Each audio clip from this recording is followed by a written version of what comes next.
નમસ્કાર મિત્રો, Shihori mobile Thangadh HDFC બેંકની બાજુમાં નેશનલ કાંટો, આમ તો ચોટીલા ચોકડી કહેવાય. અને એક ભાઈ સંબંધી છે આમ તો, કારણ કે ઘણા સમયથી અમારા ઇલાકામાં રહેતા હતા. 30-35 વર્ષથી એમની ખુદની જમીન હતી અને મારો પરિચય નહોતો અને આજે પરિચય નીકળ્યો. અને એમના મોબાઈલમાં એક ફોલ્ટ હતો ને, એ ફોલ્ટ બાબતે સ્પેશિયલ આ વિડીયો બનાવ્યો. એમના મોબાઈલમાં ફોલ્ટ એવો હતો કે ચાલુ મોબાઈલ હોય તો ચાર્જિંગ થાય અને સ્વિચ ઓફ જેવો થઈ જાય એટલે ચાર્જિંગ બંધ. હવે સતત એ પટેલભાઈનું ટ્રાવેલિંગ હોય અને અવારનવાર કામ વધારે હોય તો મોબાઈલ સ્વિચ ઓફ થઈ જાય.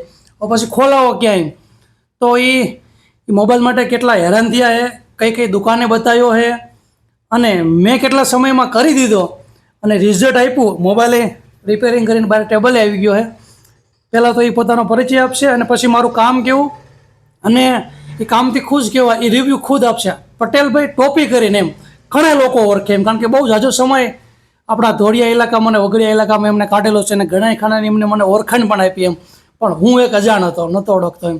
એટલે મેં આજ ઓળખાણ કાઢી.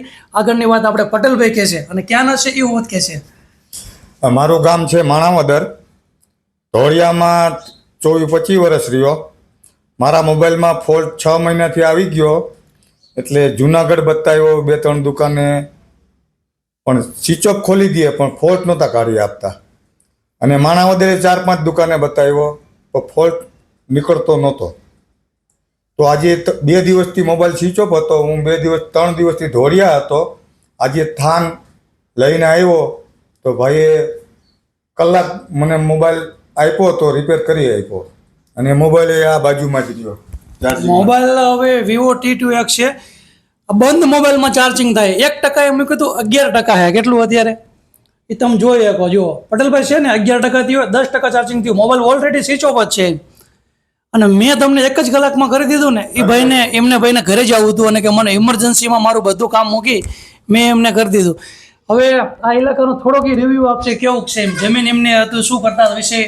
જમીન તો ધોળિયા, દુધઈ ને અસુંગરાળી રણે સીમાડે પવનચક્કીની બાજુમાં વાડી હતી, ફોરેસ્ટને કાંઠે, અને ખેતી કરતો અને ફરતો બધા ગામડા. બસ તમે મારા ઇલાકામાં કોઈ એવું ગામડું નથી કે મને નથી ઓળખતું એવું. અને મેં તમને જે કામ કરી આપ્યું એ તમે કેવા ખુશ છો એમ, તમને કેવો આનંદ આવ્યો? ખુશ ને વિશ્વાસ હોય તો જ કામ થાય, નકર થતું નથી. તો જુનાગઢ છોડીને અહીંયા થાન આવવાની શું જરૂર હતી? પટેલભાઈને જ્યારે મોબાઈલ મૂક્યો ને હવે ચોટીલા આવે, રાજકોટ આવે, ગોંડલ આવે, ઉપલેટા આવે, બધું આવે તો બધાએ સિટી છોડીને ઠાણને શું કામ પસંદ કર્યું? વાત એવી હતી કે સવારમાં એમનો મોબાઈલ સ્વિચ ઓફ હતો, જોકે 2-3 દિવસથી, અને ધોરિયામાં રોકાણા થાય તો પૂછ્યું એમને એક ભાઈને કે મોબાઈલ સ્વિચ ઓફ કોઈ રિપેરિંગ વાળો હોય તો કયો એમ. તો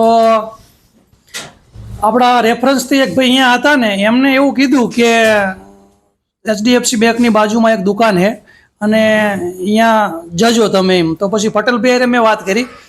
મેં કીધું તમારો મોબાઈલ સ્વિચ ઓફ તમારી ઇમરજન્સી હોય ને હું તો તમને સ્વિચ ઓફ ખોલી દો એમ. એ મારું 5-10 મિનિટનું કામ એમ, કારણ કે બેટરી બૂસ્ટ કરીને લોકો બધા પટેલભાઈને સ્વિચ ઓફ ખોલી પણ દેતા હતા એમ.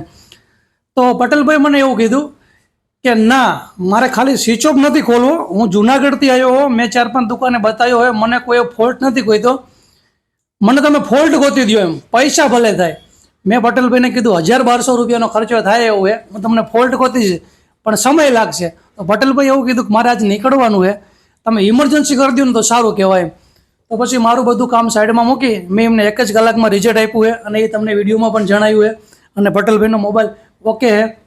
તો આવું નવું કામ કરવા માટે અને અમારી દુકાનની વિઝિટ કરવા માટે, અને જો તમારા અમારા કામ ગમતા હોય તો અને અમારી ચેનલને વિડીયો તમને ગમતા હોય તો અમારી ચેનલને લાઇક કરો, શેર કરો, સબસ્ક્રાઈબ કરો. પટેલભાઈ કેમ છો? મજામાં ને? મજામાં. બસ બાય બાય, આવજો કહી દો. આવજો, બાય બાય.